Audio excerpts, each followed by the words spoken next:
अरे तुम लोग भी आए हो आज, वेरी गुड।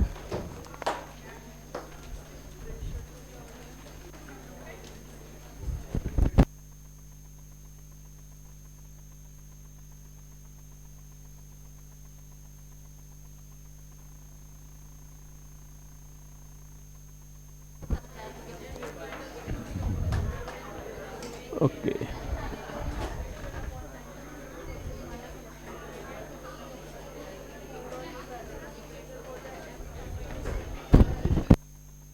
देखो जिन जिन बच्चों को बातें करनी हो बाहर जाएं और बातें करके आए, जब बातें कंप्लीट हो तो अंदर आ जाना, बाकी लोगों को डिस्टर्ब ना करें। देखो समझ में नहीं आ रही बात?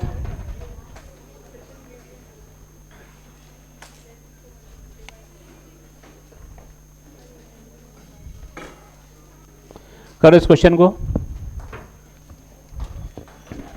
जो बोर्ड पे लिखा हुआ है।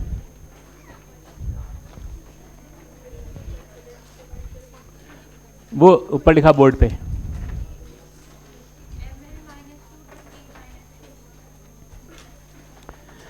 देखो तुमको मैंने कहा था जब भी ग्रेडियंट निकालना हो तो डिवाइड बाई लेंथ कर देते हैं या डिस्टेंस से। तो प्रेशर ग्रेडियंट मतलब होगा change in pressure per unit distance, मतलब प्रेशर अपॉन डिस्टेंस का। प्रेशर फोर्स अपॉन एरिया और distance, force mlt minus 2 L square into L, ml minus 2 t minus 2। Answer 21 का आंसर बताइए।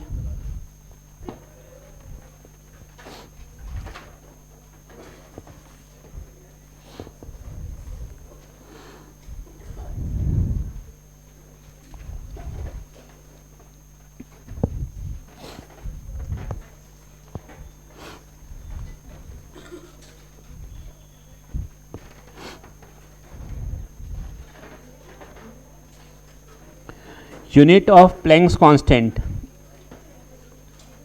is same as that of which is equal to।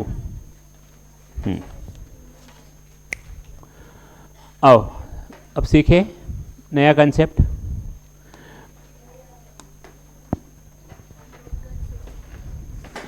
क्या हो गया, तुम लोग पहले एक बार में बात कर लो, जो चाहिए तुमको पेन कॉपी पेंसिल पंखा कूलर जो चाहिए ले जाओ, बट बातें बाद में जब पढ़ा रहो तो बातें नहीं करें।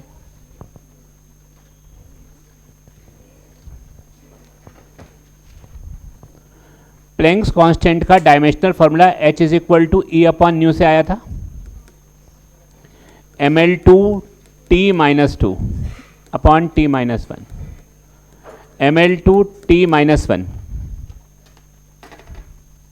ये आएगा प्लैंक्स कांस्टेंट का। समझ में आ रहा है? अब देखो अपन कुछ चीज़ें सीखते हैं। मैं अगर बोलता हूँ,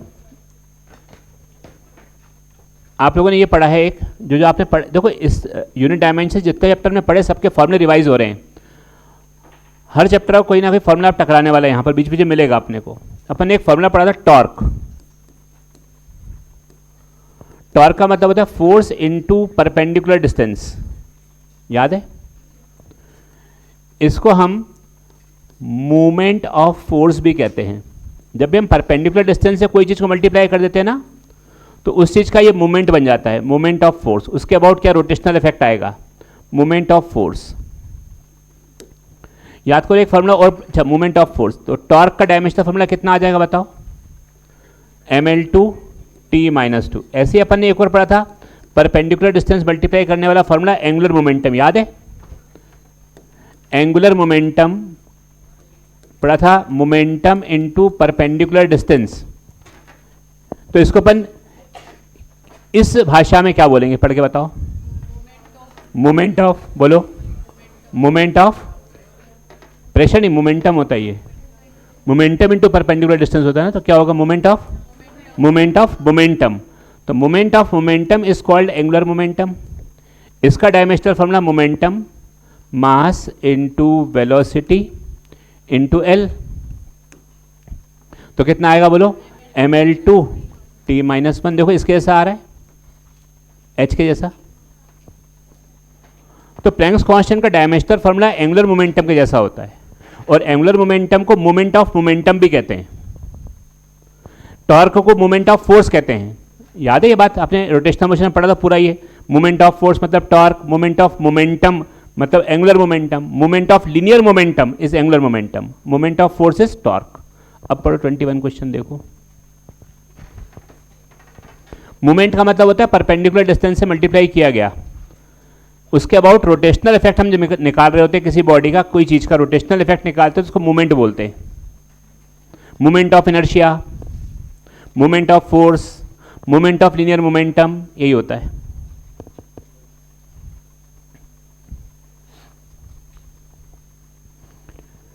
ट्वेंटी टू करिए।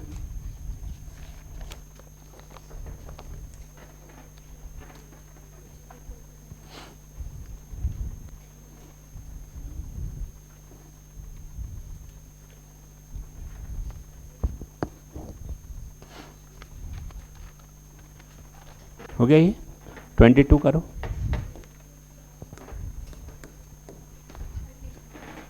नहीं लिखा? जल्दी लिखो फटाफट।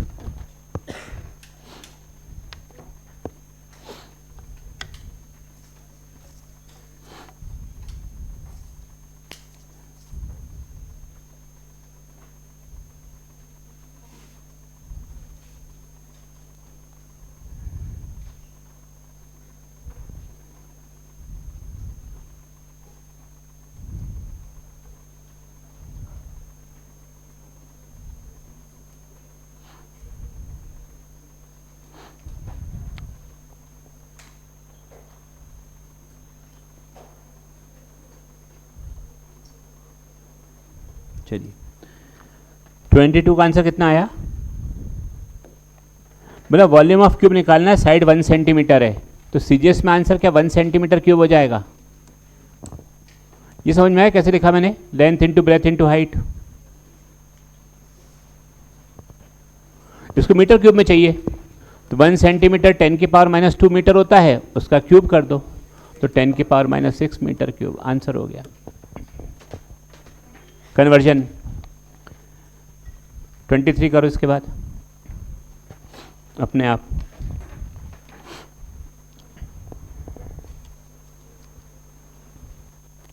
ये 21 से लेकर के 28 तक के क्वेश्चन मैंने एनसीईआरटी से उठाकर डाल दिए इसके अंदर। कन्वर्जन एनसीईआरटी वाले हैं ये। करो।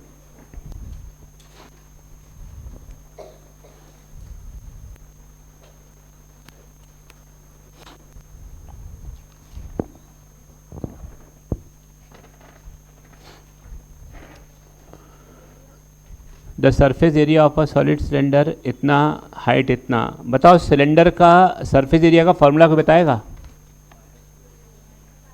हाँ पक्का? ये होता है सरफेस एरिया ऑफ सिलेंडर होता है, वो तो वॉल्यूम होता है पाई आर स्क्वायर एच। तो सरफेस एरिया ऑफ सिलेंडर, देखो ये सिलेंडर है, मान लो रेडियस r है, ये हाइट h है, तो सरफेस एरिया ऑफ सिलेंडर होता है 2 pi R H plus 2 pi R square. सोचो ऊपर प्लेट है उसका पाई आर स्क्वायर, नीचे प्लेट है उसका पाई आर स्क्वायर, और कर्व्ड सरफेस का 2 पाई आर एच।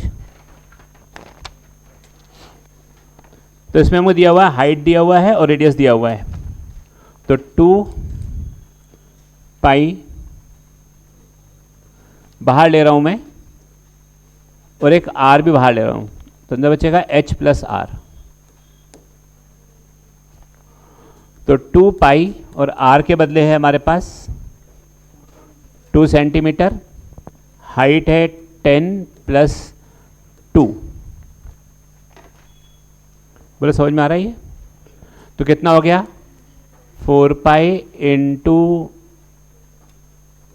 12, तो ऐसा बोल सकते हैं 48 पाई सेंटीमीटर स्क्वायर। और हमें आंसर चाहिए मिलीमीटर में, तो 1 सेंटीमीटर होता है 10 मिलीमीटर, तो 48 पाई इंटू 1 सेंटीमीटर के बदले 10 मिलीमीटर लिख दो और इसका स्क्वायर लिख लो, तो 4800 पाई मिलीमीटर स्क्वायर। पाई की वैल्यू 22/7 डाल देना। या 3.14 डाल देना, आंसर आ जाएगा।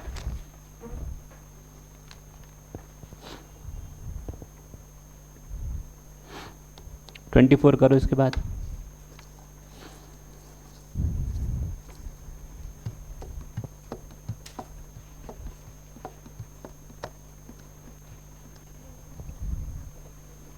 ये सब कन्वर्जन 11th और 12th में बार बार काम आएंगे।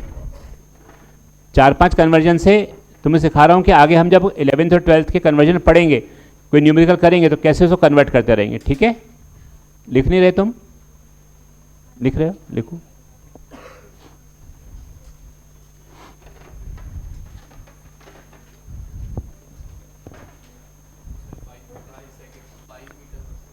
देखो 18 किलोमीटर पर आवर है, इसको मीटर पर सेकंड में चेंज करना हो तो जब भी किलोमीटर पर आवर को मीटर पर सेकंड में चेंज करना होता है तो 5/18 बोलते हैं। तो बोला 18 किलोमीटर पर आवर है तो 18 इंटू 5/18 इतना मीटर पर सेकंड हो जाएगा। That means 5 metre in 1 second. Answer हो गया 24। 25 करो।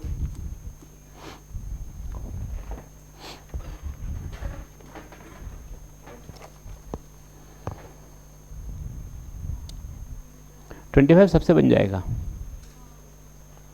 अगर आपने वो रिलेटिव डेंसिटी दी हो तो वही सीजीएस में डेंसिटी भी होती है, तो सीजीएस में हो जाएगी 11.3, एसआई में 1000 से और मल्टीप्लाई कर देना, हो गया आंसर 25। जो रिलेटिव डेंसिटी होती है वही सीजीएस में डेंसिटी भी होती है, और हमें चाहिए हो अगर एसआई में तो इंटू 1000 और कर देना।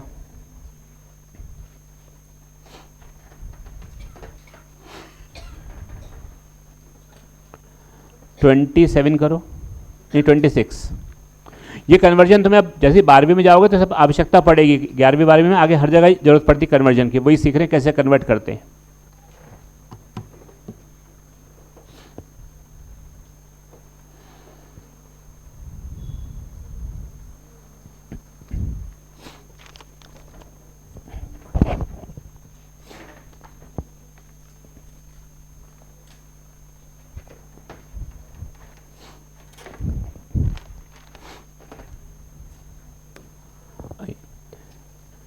वन किलोग्राम, ये किसकी यूनिट है? Kilogram metre square second -2।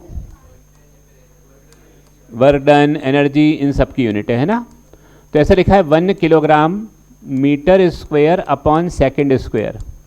इसको चेंज करना है सीजीएस में। 1 किलोग्राम होता है 1000 ग्राम, 1 मीटर होता है 100 सेंटीमीटर का स्क्वायर, 1 सेकंड होता है 1 सेकंड का स्क्वायर। तो 4 और 3 7, तो 10⁻7 gram centimetre square second -2। Check करो, आ गया समझ में?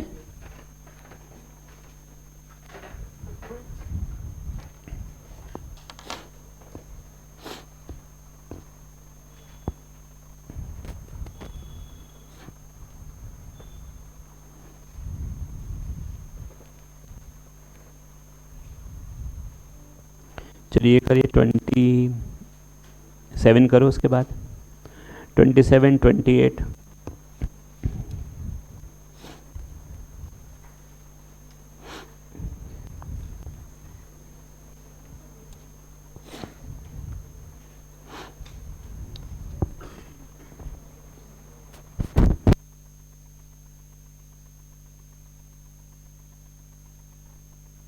किसने आंसर बोला इसका?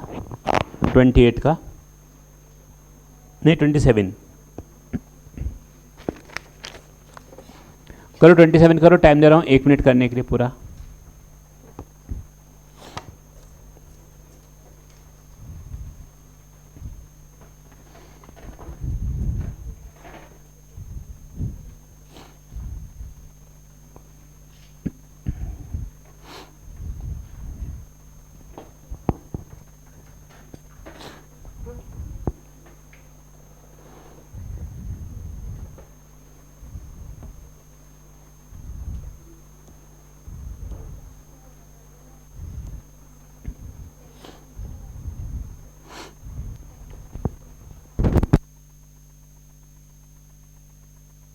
कितना आ रहा है? हाँ कितना? 12,960। देखते हैं, देखो 3 मीटर पर सेकेंड स्क्वायर को चेंज करना है किलोमीटर। 3 मीटर होता है 3 इंटू 10⁻³ किलोमीटर, और 1 सेकेंड कितने घंटे होते हैं? 1 सेकेंड में होता है 1/60 इंटू 60 आर का स्क्वायर। बताओ समझ में आ रहा है क्या? ये क्लियर हो रहा है ये चीज़ कैसे किया मैंने? 1 आवर की वैल्यू कितनी होती है मिनट में? 60 मिनट, और सेकंड में कितनी हो जाएगी? 60 इंटू 60 सेकेंड, तो 1 सेकेंड इतना आवर हो जाएगा। ये कन्वर्ट करते हैं ना, ऐसे कन्वर्ट करना आता है कि नहीं आता? ये तो कन्वर्ट कर दिया इसको अपन ने। अब बताओ कितना आएगा? तो ऊपर जाएगा 3 इंटू 10⁻³ ऊपर हो जाएगा 3600, और किलोमीटर पर आवर का स्क्वायर, ये 2 जीरो गए, 10⁻⁻1, तो 3.6 इंटू 36 इंटू 3 कितना होगा? 10, तो 10.8 kilometre per hour square answer.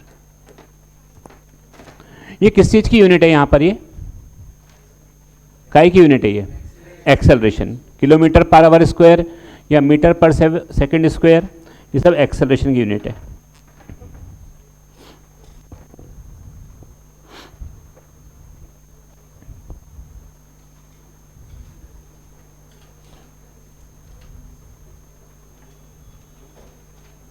चलो 28 करो। 28, 60 और 60 का अच्छा स्क्वायर भी होगा क्या? हाँ अच्छा, एक 360 एक और आएगा, ये हो रहा है 3600 और आएगा, इतना ठीक है। आवर का स्क्वायर है इसलिए वो 3600 और आएगा एक और। गुड, 28 करिए। चलो 28।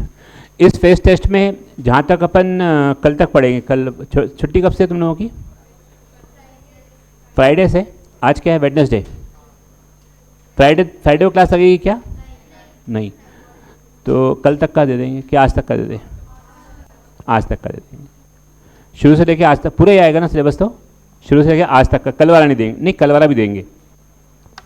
कल वाला ताज़ा ताज़ा पढ़ा रहेगा, बल्कि वो तो आराम से बनेगा। और हाँ, कल तक जो कल तक पढ़ाएंगे वहाँ तक देंगे लास्ट, वरना वो छूट ही जाएगा। और जो कल पढ़ा होगा तो वो सबसे पहले तो वही बनेगा क्वेश्चन। जो बाद में पहले पढ़ा था वो तो शायद होता भूल गए हो अपन, कल वाला तो बन ही जाएगा। जितना भी कल तक पढ़ाएंगे वो पूरा देंगे पेपर। चलो करो 28। कल जहाँ तक हीट हो जाएगा, कल यूनिट एंड डायमेंशन खत्म हो जाएगा। ये यूनिट डायमेंशन खत्म हो जाएगा, एरर खत्म नहीं होगा। 2 पार्ट होते हैं, तो यूनिट डायमेंशन पूरा खत्म हो जाएगा, वो आएगा कल खत्म हो जाएगा। और हीट में जहाँ तक हो जाएगा।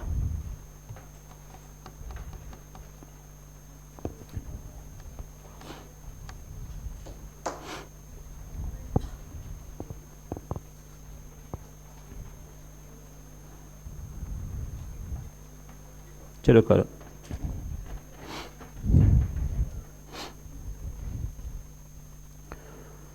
ट्वेंटी एट करो। 28 हिंट दे रहा हूं, देखो जैसे न्यूटन दिया हुआ है ना, तो न्यूटन को पहले आप एमकेएस में लिख दो। न्यूटन का एमकेएस क्या बन सकता है? एमकेएस मतलब किलोग्राम मीटर सेकंड वाला, केजी मीटर सेकंड -2, उस रूप में करके फिर एक साथ कंबाइन करके फिर अगली बार वो कंबाइन करके लेके आओ। ठीक है, करो। हिंट दे दिया मैंने। न्यूटन को पहले किलोग्राम मीटर सेकंड स्क्वायर लिख के, ठीक है, किलोग्राम मीटर पर सेकंड स्क्वायर लिख के, फिर उसको जो भी किलोग्राम है एक साथ कर लो, सारे मीटर एक साथ, सारे सेकंड एक साथ, उसको फिर ग्राम सेंटीमीटर और सेकंड में कन्वर्ट करना है। करो। जो बच्चे बैठे हुए हैं कि मेरा इंतजार कर रहे हैं मैं करूंगा, वो फिर नीट में भी नहीं कर पाएंगे। गलत कर रहे हो, करो, करना है, लेकिन जैसा गलत है तो होगा, कौन तो वो डांट रहा है अभी, लेकिन जब सिलेक्शन नहीं होगा तब डांट पड़ेगी। तो कुछ बच्चे बैठे रहते हैं कि सर जब करेंगे तब टीप लेंगे। अभी करोगे, गलत करोगे, सीखोगे। करो।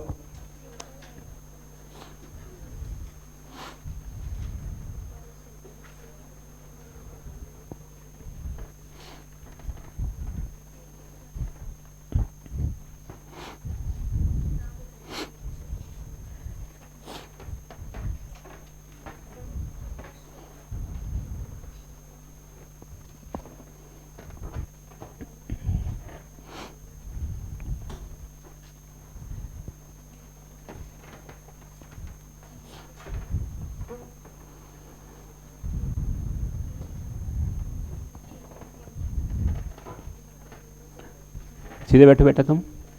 हेलो मुन्ना,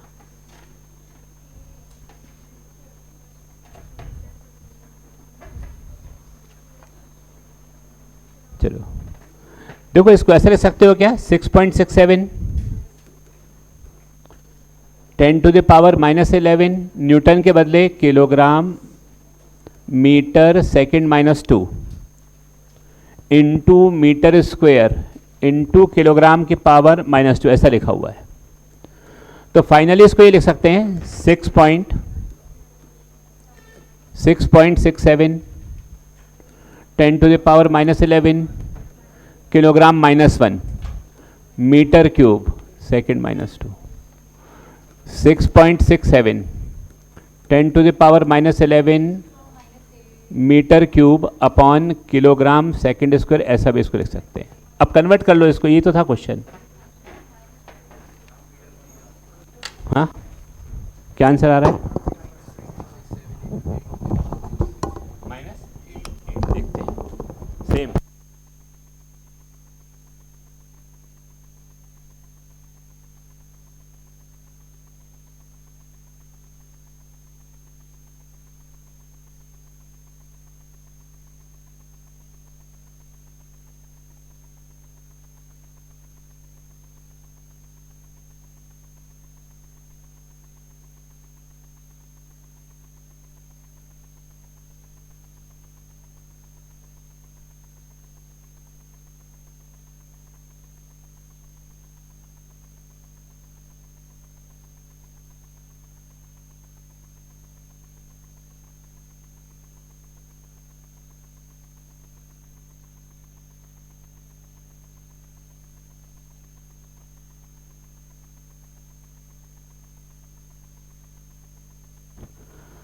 तो कितना आ रहा है?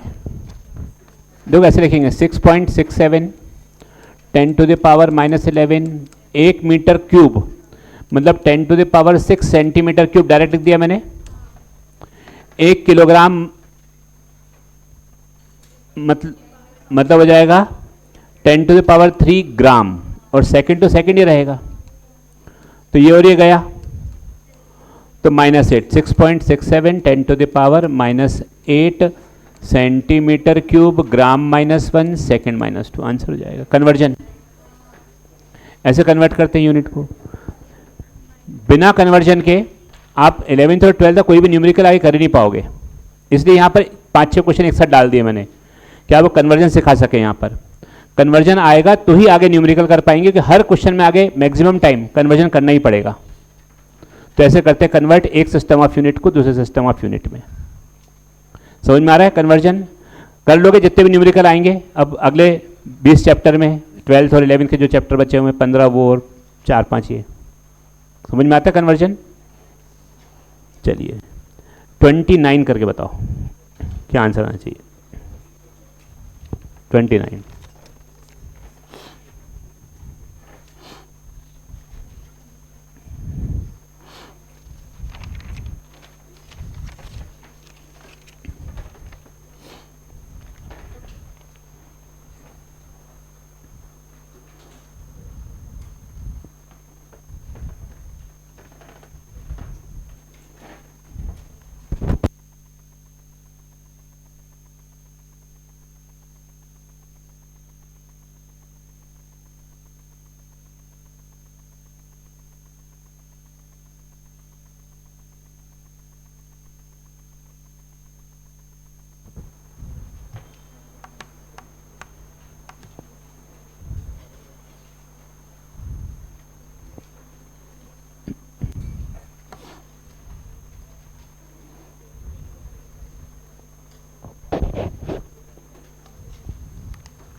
चलिए सुने,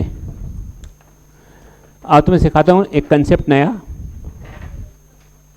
देखो हमने ये पढ़ा था कभी, अब बातें नहीं करें, समझेंगे। नया कंसेप्ट है, अभी तक नहीं सिखाया था मैंने, बस खाली क्वेश्चन पढ़ने को बोला था मैंने। अब ट्राई मत करो, उसको छोड़ दो,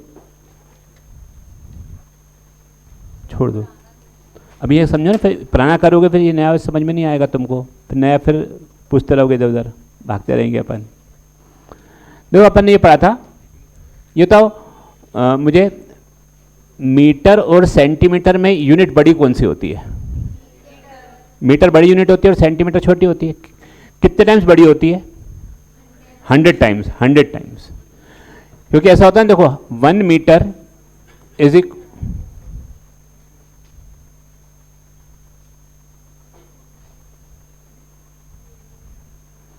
तो जो बच्चे बातें कर रहे हैं चाहे पुराने बैच के भी हों अगर, तो उनको मालूम पड़ गया होगा क्या तुम्हें आता है अभी पेपर देने के बाद कल। तो सीखना है वो, वरना फिर ऐसे ही रह जाओगे। साल भर नहीं पढ़ा, रिवीजन में कर लो। 1 metre is equal to 100 centimetre होता है। अब देखो ध्यान से, अगर न्यूमेरिकल वैल्यू बढ़ती है तो यूनिट छोटी हो जाती है। यूनिट छोटी, न्यूमेरिकल वैल्यू बड़ी, मतलब न्यूमेरिकल वैल्यू और यूनिट एक दूसरे के रेसिप्रोकल है। ये समझ में आता है क्या? न्यूमेरिकल वैल्यू बढ़ेगी तो यूनिट छोटी हो जाएगी, और न्यूमेरिकल वैल्यू छोटी होगी तो यूनिट, जैसे बोलता हूं 1 वोल्ट, ये एक पोटेंशियल यूनिट अभी 12वीं क्लास में आएगी। 1/300 स्टेट वोल्ट है। ये एसआई यूनिट होती है और ये सीजीएस यूनिट है। आप देख के बताएं बड़ी यूनिट कौन सी है, एसआई है कि सीजीएस है?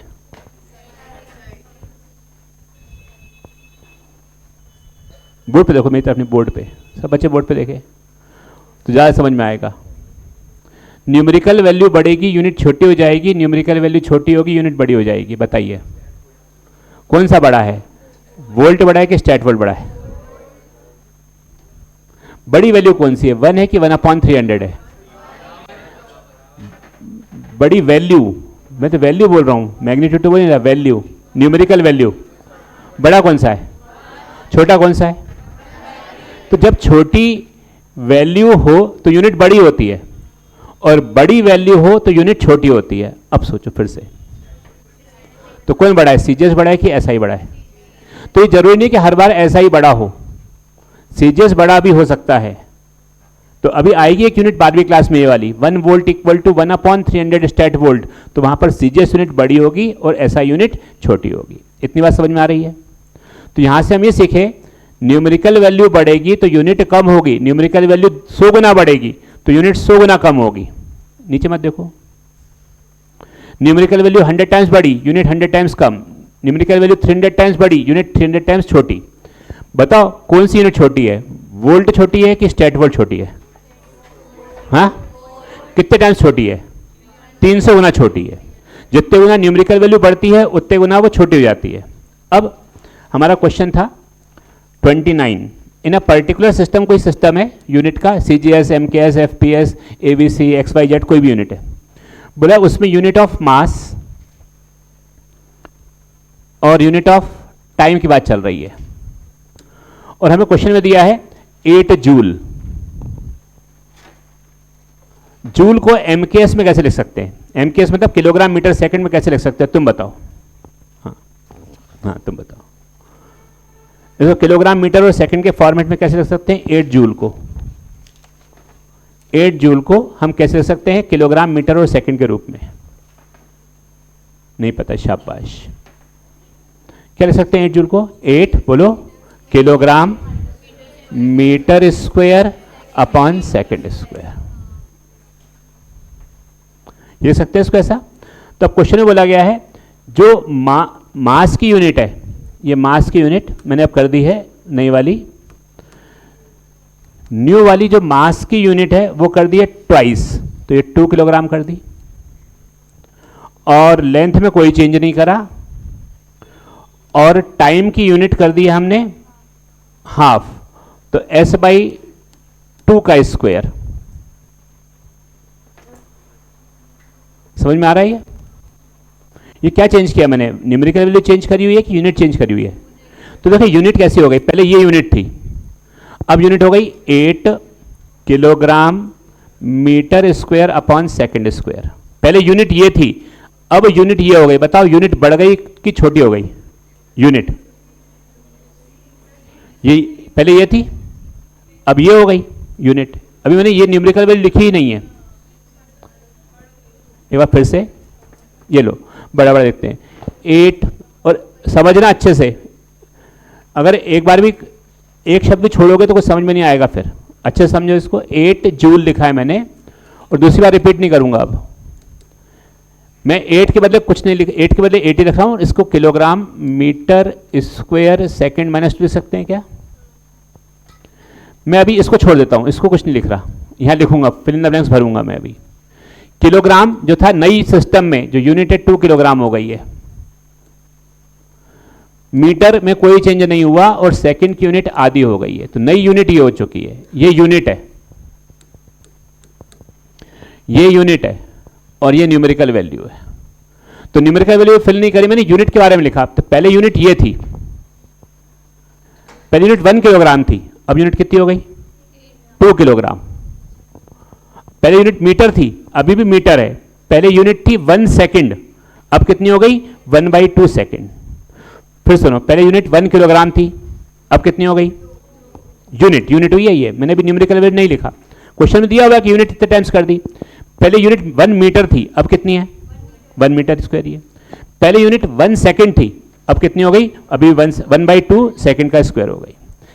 तो इसको क्या ऐसा भी लिख सकता हूं क्या, इस चीज को, गोले वाली चीज को, 8 kilogram metre square upon second square. बताइए समझ में आ रहा है? फिर सुनो, पहले यूनिट थी किलोग्राम, पहले यूनिट थी किलोग्राम। मत देखो नीचे, अभी पहले मत देखो, बिल्कुल जब पढ़ा तब मत देखो नीचे, कुछ समझ में नहीं आएगा। फिर नंबर 70 80 नंबर 50 नंबर लेके बैठे रहोगे। समझना है क्लास में, रटना थोड़ी। कई बच्चे रटने के लिए बैठे रहते हैं, रटना नहीं है।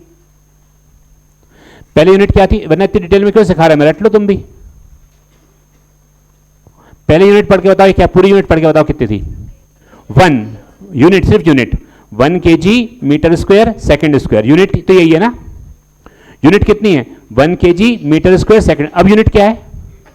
8 kg। तो यूनिट कितने टाइम्स बढ़ गई है? तो न्यूमेरिकल वैल्यू कितने टाइम्स कम हो जाएगी? तो ये कितना हो जाएगा? 8/8, यानी कितना हो जाएगा? 1। याद, क्वेश्चन आप पढ़ो फिर से, अब समझ में आएगा ढंग से। देखो इसको, आप नीचे देख सकते हो अपनी शीट में क्या क्वेश्चन था और क्या इसका आंसर था। जितने टाइम्स न्यूमेरिकल वैल्यू बढ़ती है उतने टाइम्स हमेशा यूनिट छोटी हो जाती है। तो यहां पर ये यूनिट पूरी की पूरी मिलकर के 8 गुना बढ़ गई अकॉर्डिंग टू क्वेश्चन। तो न्यूमेरिकल वैल्यू उसके अकॉर्डिंग उतने गुना कम हो गई। जो 8 थी 8 गुना कम हो गई, मतलब 1 हो गई।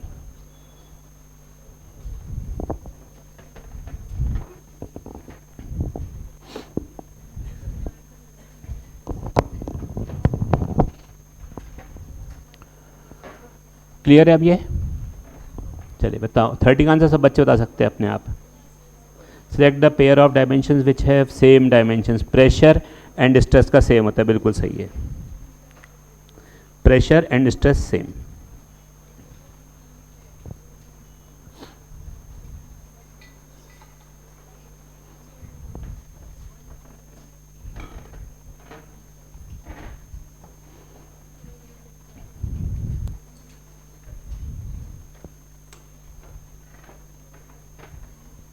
ठीक है, समझ में आ गया? अब ये करें आगे।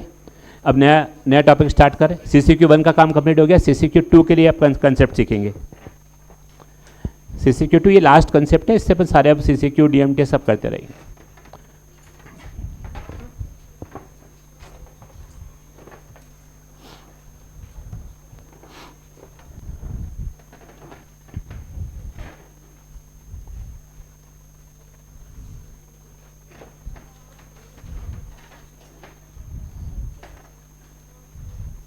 तुम पूछ रहे हो समझा रही हो?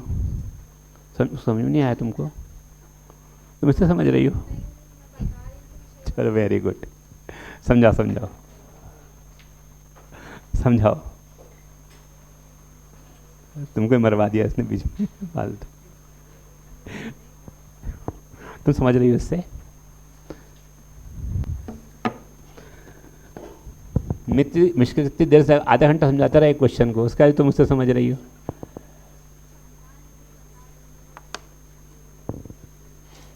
बेटा बाकी तो डिस्टर्ब होते तुम लोग बातचीत करने में ना, आगे पीछे बेचारे तो सोचते रहते क्यों बातें कर रही है। तुम्हें बोलते नहीं है कुछ, लेकिन मन ही मन में सोचते रहते।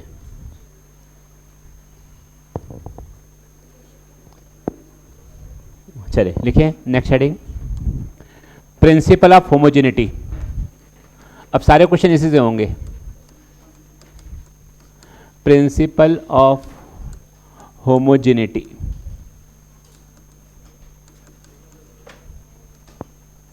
क्या समझ में आता है इससे? प्रिंसिपल ऑफ होमोजेनिटी से वर्ड से कुछ समझ में आता है क्या? एक जैसा, वेरी गुड, एक जैसा, सिमिलर, होमोजीनियस मिक्सचर, एक जैसा। अब समझना है यहां पर, अगर मान लो हमको फिजिक्स में, अरे मत सजाओ उसको, छोड़ दो, तुम कैसे हो यार, समझने पे ध्यान दो पहले बेटा, बाद में लिख लेना, बाद में सजा लेना उसको लाल पीले नीले पेन से। तिरंगा एकदम सजाना स्टार्ट कर दिया। सुनो पहले, प्रिंसिपल ऑफ होमोजेनिटी ये होता है, अगर फिजिक्स में कोई इक्वेशन लिखी हुई है, जैसे कि इक्वेशन लिखी है v equal to u plus A T, या लिखी है v s is equal to U T minus half A T square,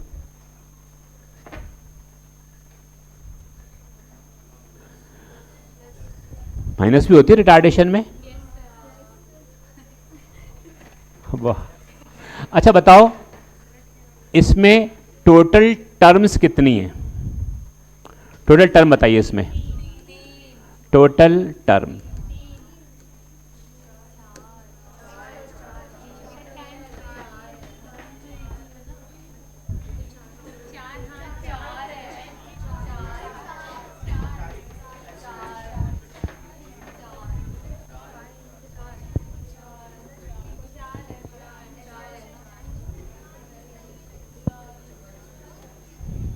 कितनी है? क्या लिखूं बोलो? 3 लिखूं 4 लिखूं? कितने लोग बोल रहे हैं 3? पहले बात क्या करो, 3 वाले पागल हो क्या? 3 कहाँ होती है? 5 है। मतलब 5 एक और आगे स्टार्ट। 4 वाले 4 करो, 4 4। बाकी लोग तो जो कुछ बच्चे हाथ खड़े नहीं भी करें वो क्या बोलना चाह रहे हैं?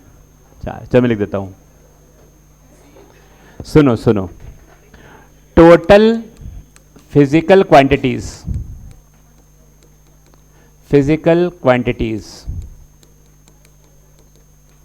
1 2 3 4, टर्म इसको बोलते हैं, ये पूरी एक टर्म, ये एक टर्म और ये एक टर्म, टर्म ये होती है।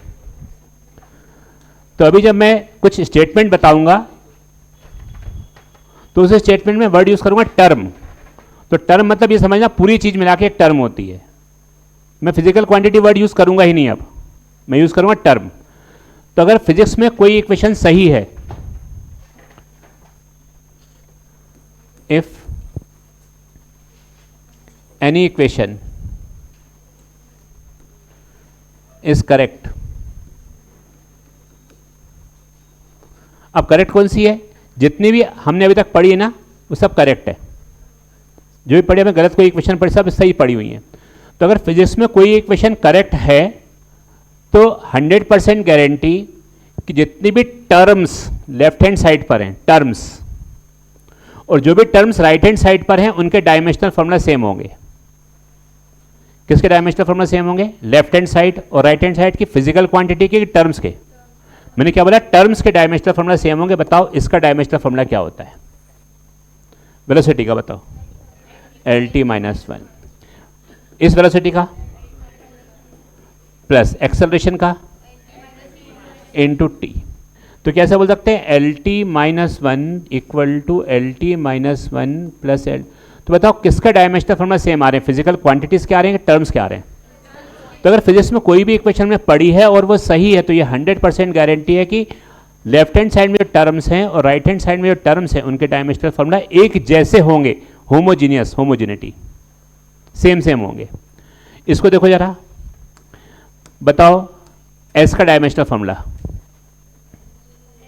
L, वेलोसिटी का बताओ LT minus 1 into T, minus half का कुछ नहीं होता, LT minus 2 into T square. देखो फिर L equal to L equal to. तो अगर इक्वेशन में पड़ी है तो हाँ 100% गारंटी कि वो डायमेंशनली करेक्ट होगी ही।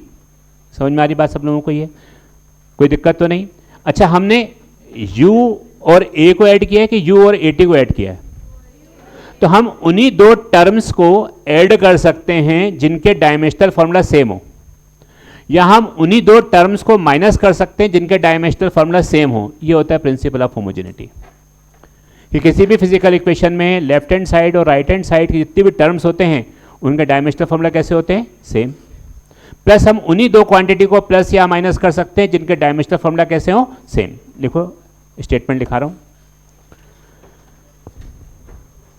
In any correct equation of physics,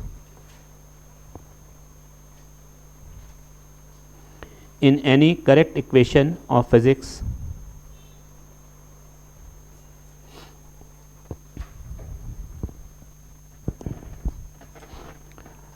dimensional formula,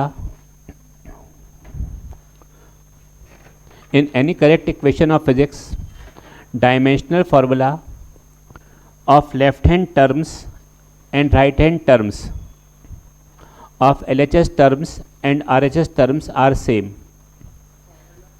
Formula, dimensional formula of LHS terms and RHS terms, left hand side के टर्म जो हैं और राइट हैंड साइड के टर्म्स जो हैं उनके सेम होते हैं। LHS terms and RHS terms are same, और only those physical quantities can be added or subtracted, or only those physical quantities can be added or subtracted which have same dimensional formula, or only those physical quantities can be added or subtracted which have same dimensional formula.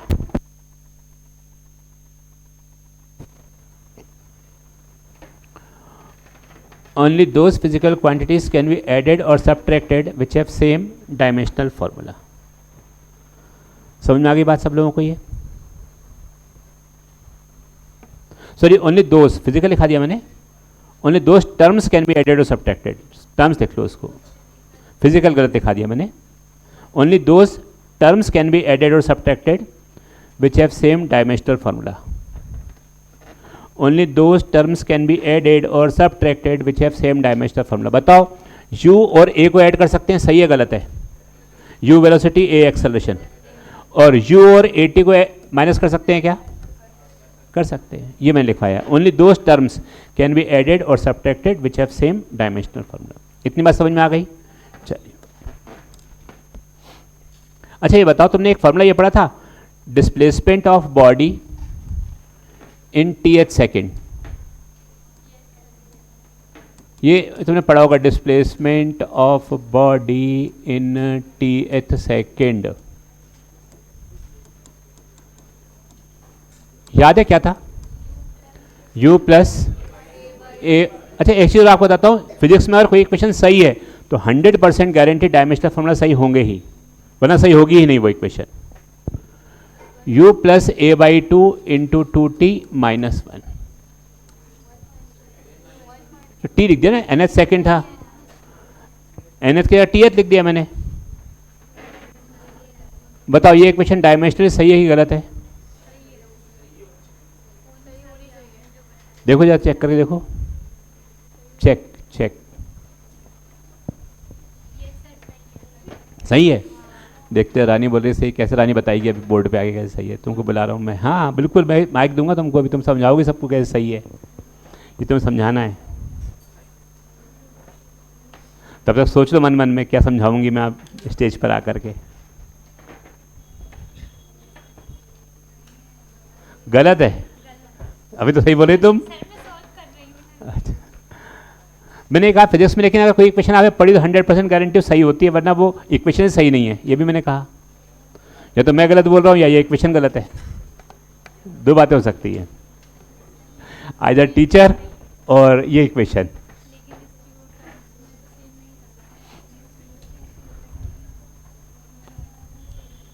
क्या सही है गलत है? तो फिर मैंने तो भी लिखा है कि अगर फिजिक्स में कोई इक्वेशन सही है मतलब डायमेंशनली करेक्ट होगी। फॉर्मूला गलत बताओ, अगर फॉर्मूला आपने पढ़ा है, मैं बोल रहा हूँ जिंदगी में आपने कभी भी कोई फॉर्मूला पढ़ा है फिजिक्स में और उस पर न्यूमेरिकल करे हैं तो यह 100% गारंटी है कि वो डायमेंशनली सही है। हाँ बेटा,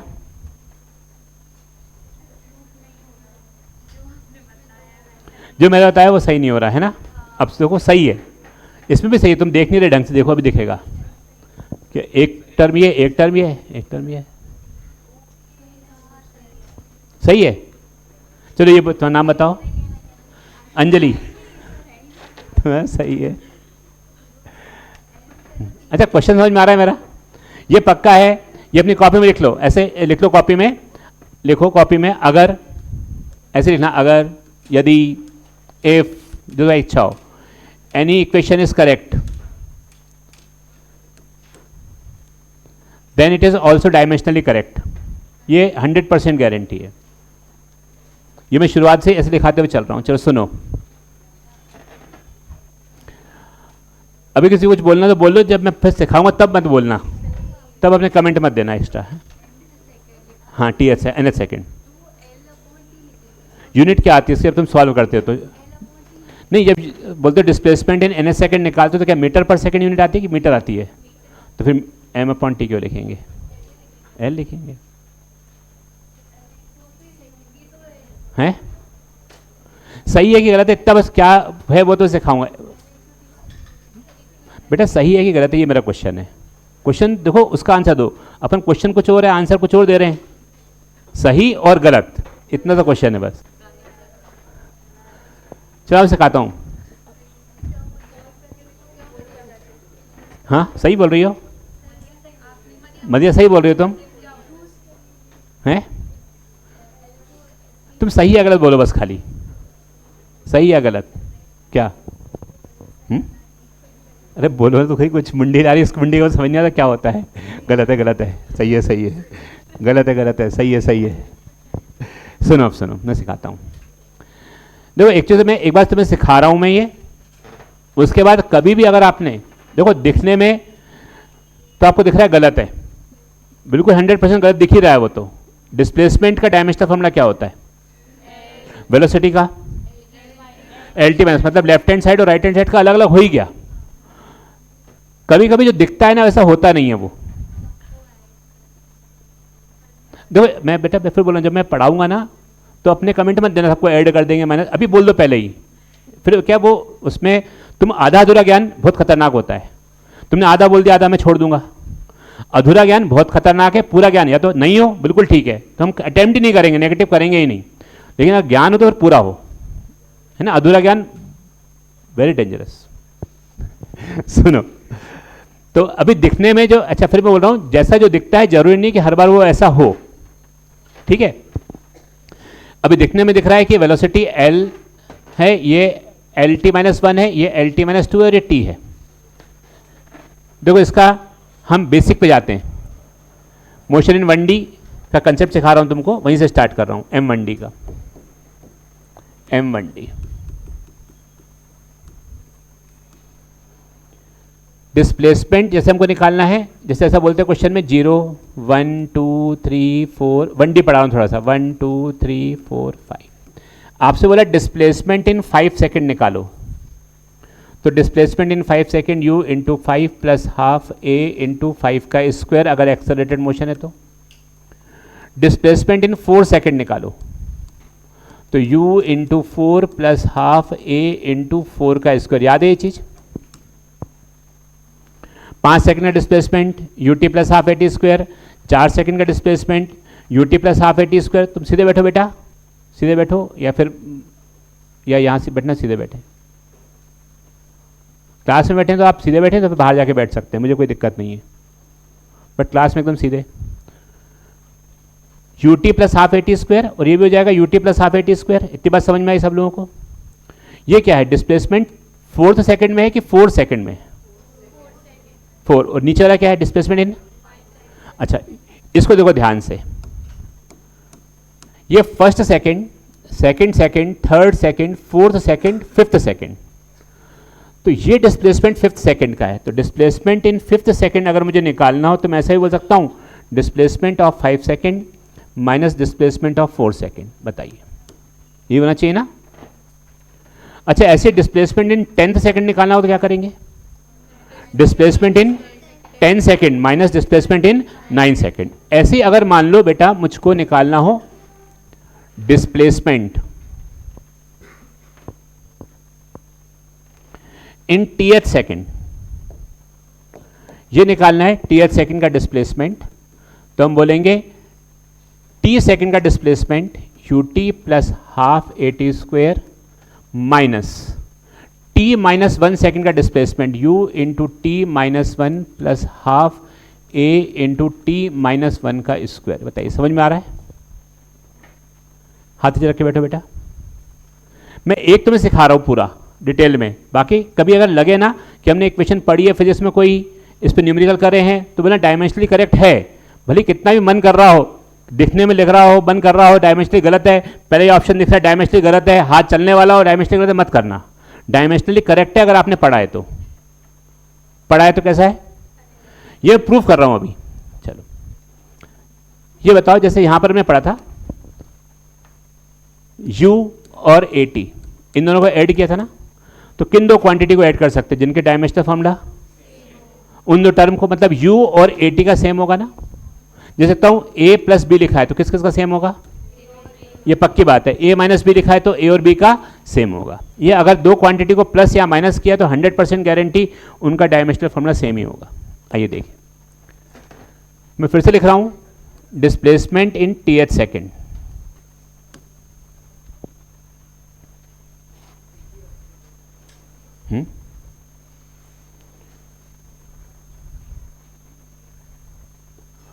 ये बताओ डिस्प्लेसमेंट टीएथ सेकेंड, u का डायमेंशनल फॉर्मूला क्या होता है? L T minus 1। एक्सेलरेशन का, अच्छा एल टी माइनस 1 और साथ में ये टी और है, हाफ छोड़ दो, L T minus 2 into T square, दिखा माइनस इसका बोलो एल टी माइनस 1 और टी, ये भी टाइम है ये भी टाइम है तो ये टी ही रहेगा, हाफ एल टी माइनस 2, ये भी टी है और ये भी टी है, टाइम ही तो है पूरा, ये 6 सेकेंड 5 सेकेंड, तो ये कितना रहेगा टी स्क्वायर। तो देखो कितना आंसर आ रहा है, ये बोलो। तो सब एल एल एल एल आ रहा है, लेकिन सर फॉर्मूला तो ये है और आपने फॉर्मूला ये लिखा है।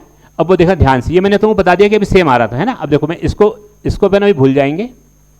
अब मैं इस फॉर्मूले को आगे प्रोसीड कर रहा हूं, इसी चीज को, ये जो लिखा है इसको आगे लिख रहा हूं। Displacement in Tth second is equal to ये है, इसको फिर से लिख रहा हूं U T plus half A T square minus U T minus U, दिख गया, U T minus U, plus आगे बोलो क्या आएगा, हाफ ए ब्रैकेट ओपन करके बताओ T square plus 1 minus 2t, दिखा, और ब्रैकेट क्लोज।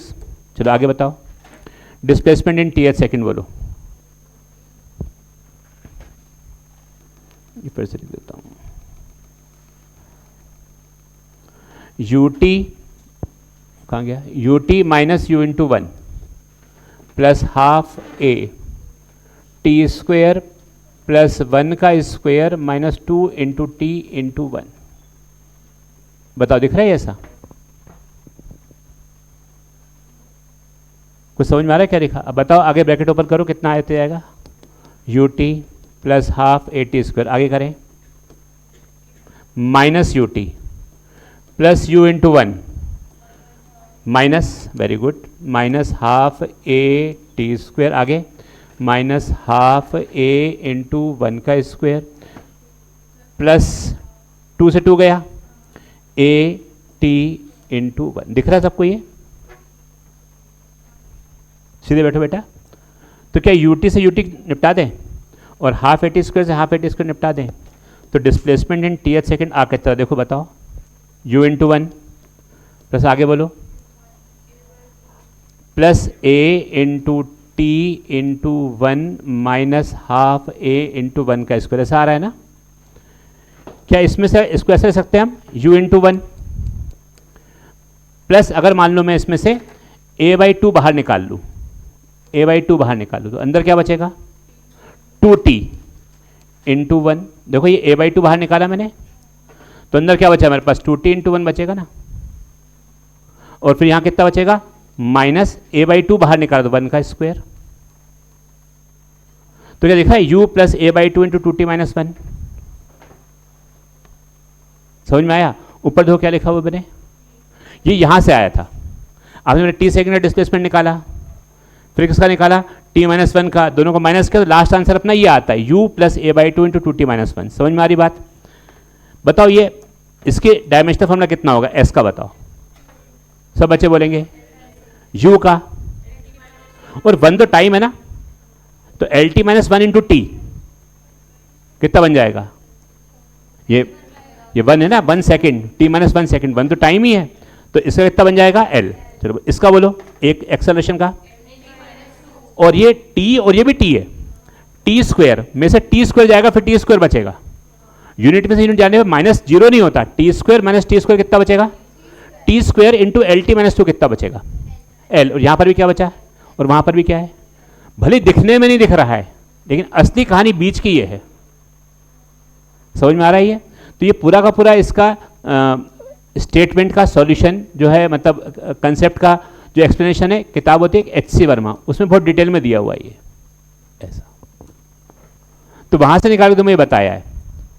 तो ये सिखाना चाह रहा हूं कि अगर आपने फिजिक्स में कोई भी इक्वेशन पढ़ी है और दिखने में वो कैसी भी हो, अगर आपने पढ़ी है तो मन में कुछ भी विचार आ जाए, अच्छे बुरे सब निकालना और बोलना it is dimensionally correct, yes और नो।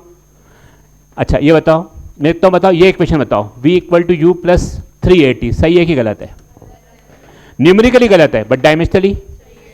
तो कोई भी इक्वेशन अगर हम चेक करेंगे तो हम क्या चेक कर सकते हैं उसमें, इट इज डायमेंशनली करेक्ट और न्यूमेरिकली करेक्ट और बोथ। डायमेंशनली, न्यूमेरिकली मे और मे नॉट बी करेक्ट वो हमें नहीं मालूम, बट डायमेंशनल फॉर्मूले से क्या चेक कर सकते हैं पूछेंगे तो आप क्या चेक कर सकते हो, न्यूमेरिकली करेक्ट होना चेक कर सकते हो कि डायमेंशनली करेक्ट चेक कर सकते हो। अभी भी नहीं आया ये, क्लियर है चीज?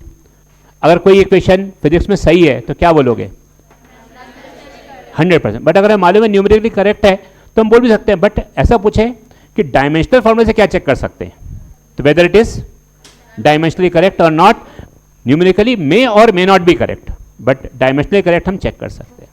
अभी कुछ समझ में आ रहा है नहीं आ रहा, कुछ टफ हो गया तो नहीं तो ये, लेकिन है ना बच्चे यहाँ गलती करते हैं, कई किताबों में इसका आंसर गलत दिया हुआ है, इवन कई बार कई टीचर भी इसका आंसर गलत बताते हैं, कई कोचिंग में बोल देते हैं इट इज डायमेंशनली इनकरेक्ट। स्कूलों में तो बहुत ज़्यादा गलत बता देते हैं, तो ये गड़बड़ नहीं करनी है, इसलिए यहाँ पर उन्हें करेक्ट कराया।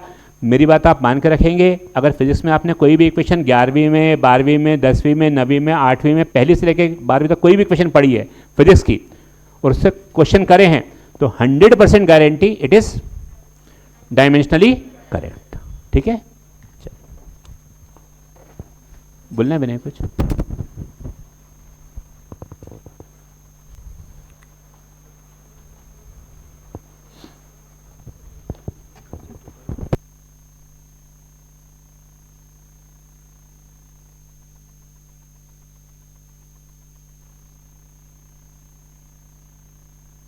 बैच के बच्चे बैठे हैं क्या यहाँ पर?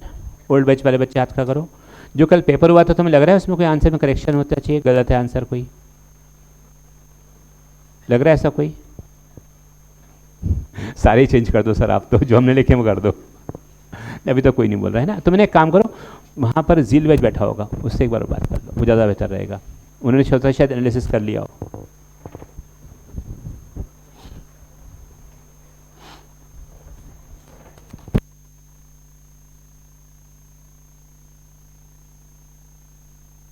बेटा देखो इस चीज़ को सिखाने में बहुत जान निकल गई मेरी, 15 मिनट। अब कभी आए ना तो गड़बड़ मत करके आना, ये मैंने उस लेवल पे सिखाया, HC वर्मा बुक के लेवल पे जाके सिखाया इसको, जो HC वर्मा बुक में स्टेटमेंट उसका एक्सप्लेनेशन दिया वहाँ तक सिखा दिया तुमको मैंने इस कंसेप्ट को कि आया कहाँ से था फॉर्मूला। ठीक है, अब देखो क्वेश्चन ऐसा लिखो, question x is equal to 80 square minus B V plus C upon F, where x is in meter, t is in second, velocity in meter per second, and f is the force. Find the unit and dimensional formula of a, b, c, तीनों के निकालने, unit and dimensional formula of A B and C. तो दिमाग लगाओ अपना और करो एक बार। कंसेप्ट सिखा चुका हूँ तुमको मैं, दिमाग लगा के दिमाग का इस्तेमाल करो, वरना मैं कराऊंगा सही पूरा इसको अभी, बट आप एक बार दिमाग का इस्तेमाल लगाए और करें।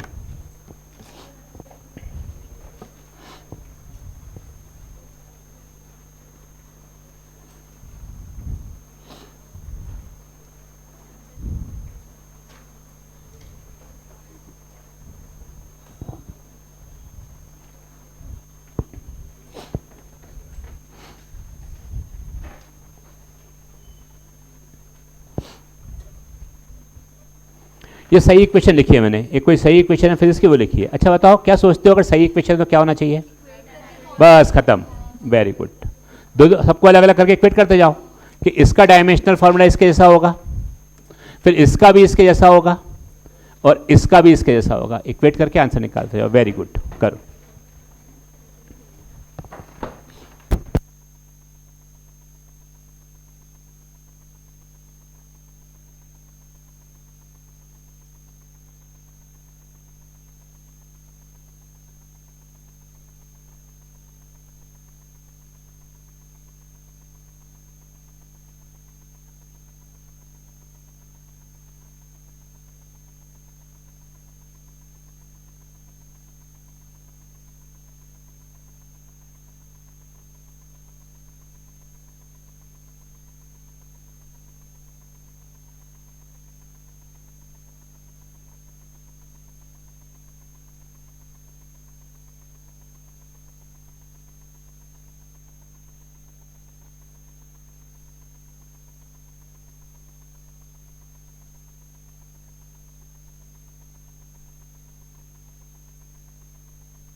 देखो ऐसा रख सकते हैं, अगर ये इक्वेशन सही है तो हम इसको बोल सकते हैं कि dimensional formula of x is equal two dimensional formula of A T square. चलिए बताना स्टार्ट करो, x का डायमेंशनल फॉर्मूला बताओ कितना होगा, बोलो बेटा l, और a का निकालना है और टाइम का टी स्क्वायर, ए टी स्क्वायर। तो ए का हो जाएगा मेरे पास एल अपॉन टी स्क्वायर, मतलब हो जाएगा L T minus to, answer खत्म। सिमिलरली बी वी का हो जाएगा एल के जैसा, तो बी और वी होता है L T minus one equal to L L गया, तो B equal to one upon T minus one, तो टी। सी अपॉन एफ का एल के जैसा, एफ का हमें याद है M L T minus two होता है इक्वल टू एल, तो सी हो जाएगा M L two T minus two. क्या यूनिट लिख पाओगे अपने आप? क्या यूनिट आएगी यहां पर बोलो? सेकंड। यहां बोलो मीटर पर सेकंड स्क्वायर, यहां बोलो metre square second minus two. आया समझ में? देखिए तो फिर इसमें अगर कोई इक्वेशन सही है तो 100% guarantee dimensional formula of LHS equal two dimensional formula of RHS. हाँ ये नहीं लिखना, अरे नहीं लिखना, ये वो इतना खतरनाक फिर लिखना है अपने को। ये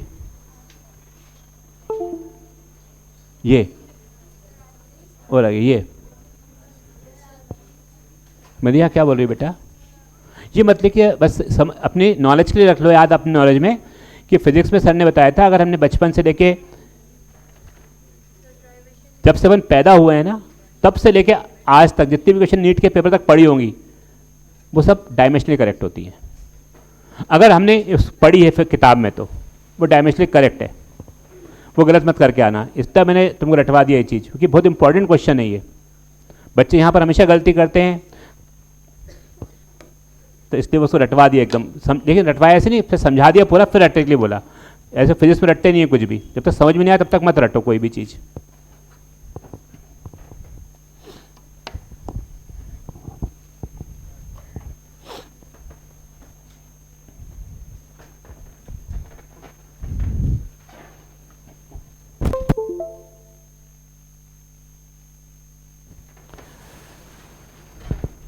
कुछ आवाज़ आई वहाँ से,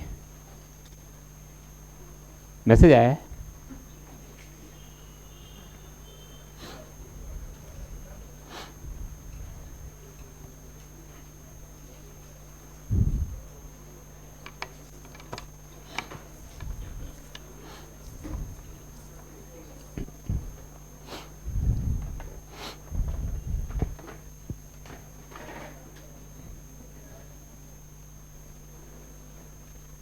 चलिए देव क्वेश्चन हमको एक बार करने के लिए अगला।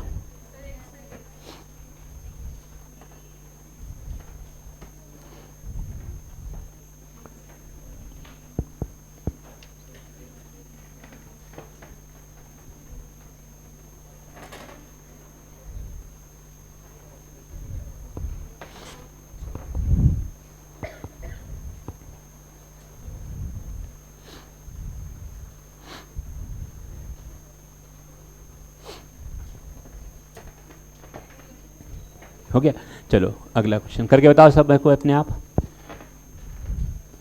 V is equal to A into F plus B upon C minus T square.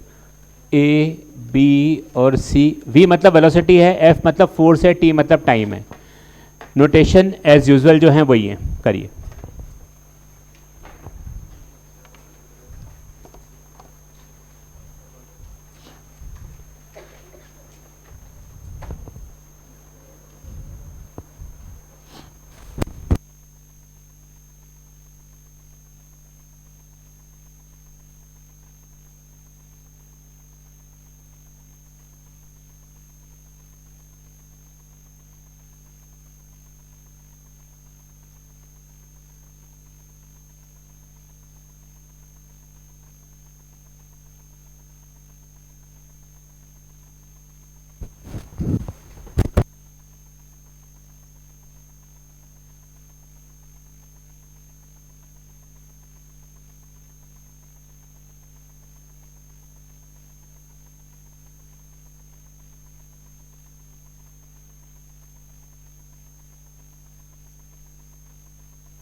Answer आया बता सकते हो फटाफट,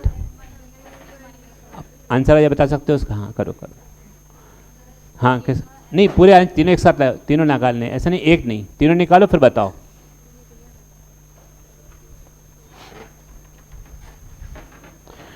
इस चैप्टर में से 2 क्वेश्चन आएंगे नीट में, बाकी में से तो एक एक ही आएगा, इसी में से 2 आते हैं। इलेक्ट्रोस्टैटिक्स में से 2 आते हैं, 12वीं का टॉपिक है एक। करंट में से भी 2 आते हैं, लेकिन वो बड़े बड़े टॉपिक हैं, एक एक महीने में ख़त्म होते हैं, तब 2 आते हैं। यहाँ 4 क्लास में ख़त्म होते हैं और 2 आते हैं, ये एडवांटेज है इसका। तो इसको अच्छे से पढ़े। जिनके स्कूल एग्ज़ाम अभी आने वाले हैं वो मुझसे कांटेक्ट करें क्लास के बाद, और जो भी उनको एक्स्ट्रा कुछ पढ़ना है अलग से डेरिवेशन में पढ़ा दूंगा, ठीक है? स्कूल डेरिवेशन में करा दूंगा क्लास के बाद या क्लास के पहले कोई भी टाइम मिलेगा उसके लिए। जब आने टाइम टेबल बता दो कब से एग्जाम स्टार्ट है और क्या सिलेबस आएगा। कई स्कूलों में पूरा पूरा नहीं भी आता ना कभी कभी।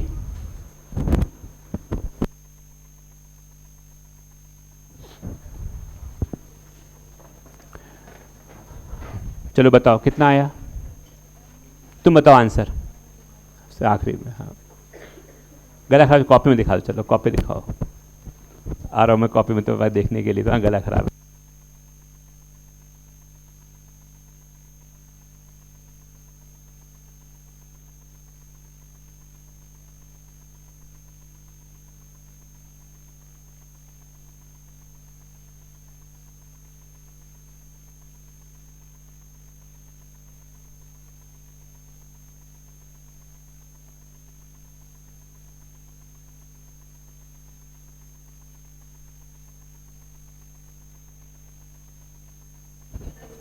हाँ, डैफोडिल के नहीं, डैफोडिल के तो अपन देखेंगे बाद में, करेंगे क्या करना है। डैफोडिल में ऑब्जेक्टिव करा देंगे, ऐसा नहीं है, डैफोडिल में भी एग्जाम तो होगा। ऑब्जेक्टिव नहीं होता बेटा, ऑब्जेक्टिव हो गया उसमें नो नेगेटिव मार्किंग, ऐसा नहीं होता।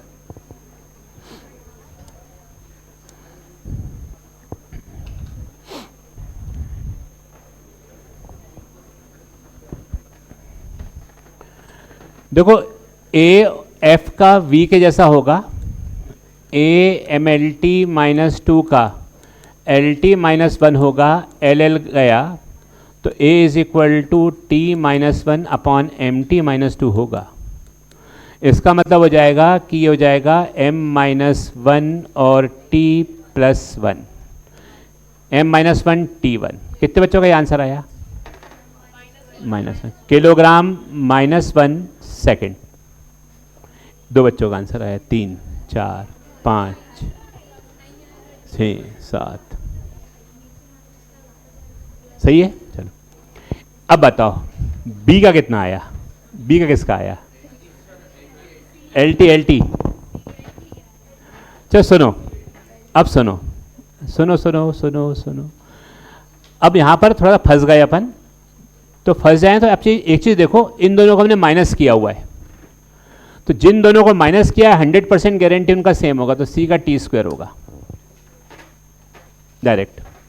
हम फिजिक्स में उन्हीं दो क्वांटिटी को प्लस या माइनस कर सकते हैं जिनका डायमेंशनल फॉर्मूला सेम होता है।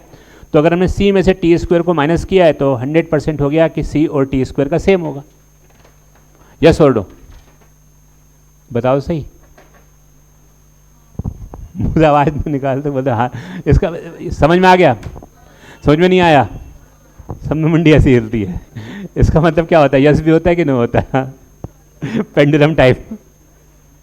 यस मतलब ये होता है जैसे गाय सर लाती है ना, गाय खाना खाएगी, गाय से पूछते हैं खाओगी खाना, बोलती है हाँ ना। चलिए इसी प्रकार बेटा इस पूरी टर्म का इसके जैसा टर्म, तो b upon C minus T square का फोर्स के जैसा टर्म का भी सेम होता है। b नहीं मालूम, ये टी स्क्वायर है, T square minus T square कितना बचेगा? T square is equal to M L T minus two, तो b is equal to M L. So simple.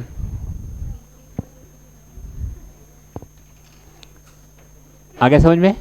Term का भी सेम होता है। ये आंसर नहीं आया था? हाँ v के इक्वल, अच्छा इसलिए समझ में नहीं आया। ओके v का क्या होता है बताओ? v का v का होता है L T minus one. Very good. b बताओ b का कितना हो जाएगा? एल टी, बस एल टी। हाँ या ना? सही है। अब पक्का? गड़बड़ लिख दिया फिर कुछ? यूनिट क्या लिखोगे? एल की यूनिट मीटर, टाइम की यूनिट। ठीक है, समझ में आया सबको ये अच्छे से? चलो आखिरी क्वेश्चन आज की क्लास का, लास्ट क्वेश्चन ये लिख लो, इसको लिखना हो, फिर एक क्वेश्चन और दे रहा हूं, फिर ब्रेक दूंगा 20 मिनट का, फिर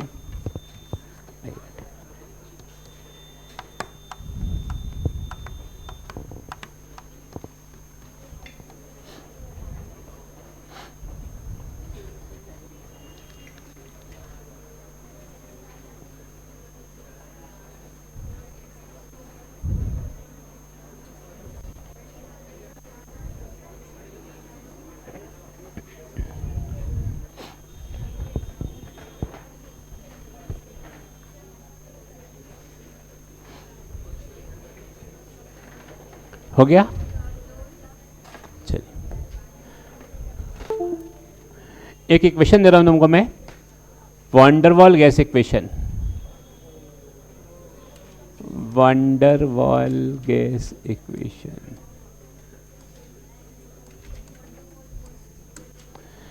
P प्लस